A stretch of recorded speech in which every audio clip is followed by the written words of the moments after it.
a good winning streak, weren't they, before? I think they It's were on unfortunate that Wigan have drawn Warrington in the Cup so soon after the Magic Yeah, weekend. yeah. So that 2 Wigan weeks after. basically play Hull KR, Warrington, Hull KR, Warrington.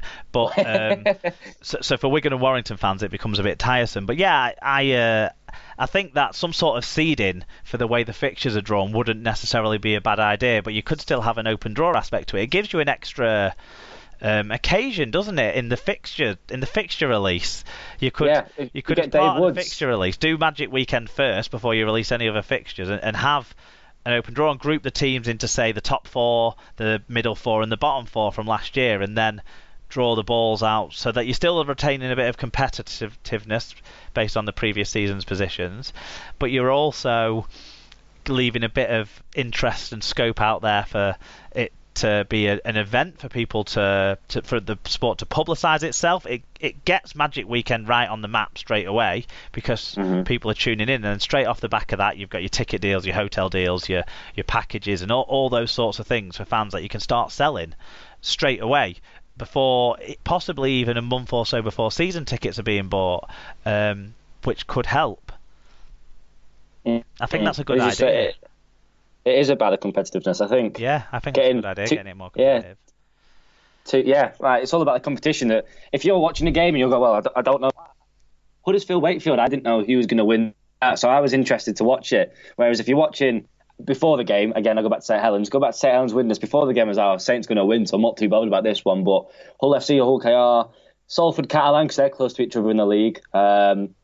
Wakefield Huddersfield, the fact that Huddersfield just beat Wakefield in the Challenge Cup and then they played again and they're close to each other in the league. Those games were the kind of the ones to me that went, well, I don't have a clue who's going to win this, so I kind of want to watch it and keep an eye out who will win it and who will claim 2 points. Whereas if you're less competitive and you're kind of looking at it and going, oh, Wigan are definitely going to win this one, so I'm not too bothered about it, I'll go make my tea and come back for Wakefield Huddersfield after it, then I think it is all about the competition and keeping people on the edge of the seats. I was on the edge of my seat at the end of Wakefield Huddersfield because I honestly thought Wakefield were going to have a comeback, and then Liam Finn failed to make touch, and that was that, really.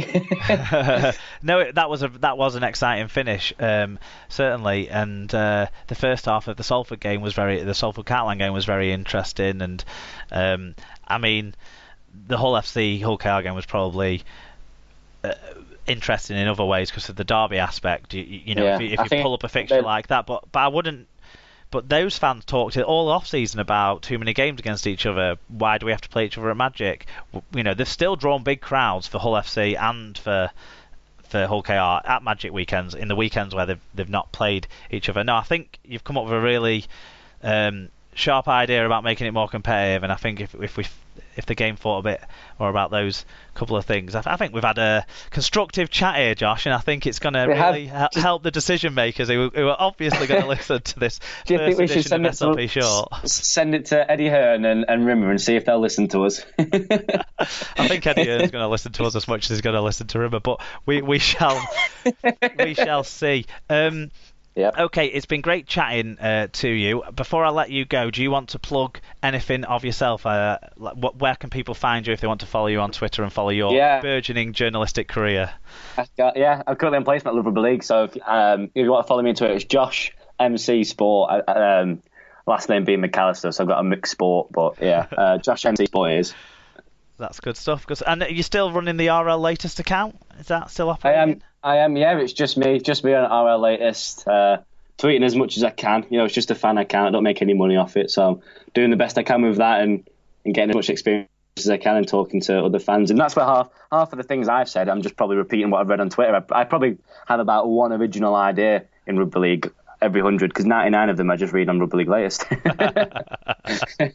Well, there you go. You're passing them off as your own very convincingly, Josh. It's been great to have you on for your first podcast with us, and hopefully we'll get you on again in the future. So thank you very much. Yeah, thanks for having me. Thanks for my debut. We hope you've enjoyed the first ever SLP show, and we hope to bring you more shows like this in the future. As always, we'll be looking for your input on future SLP shows, so do get in touch. You can find us at Super League Pod on Twitter and Instagram, facebook.com/Super League Pod, or you can email your views to us, superleaguepod@gmail.com. You can also find more SLP content on our blog, which you can find at superleaguepod.com.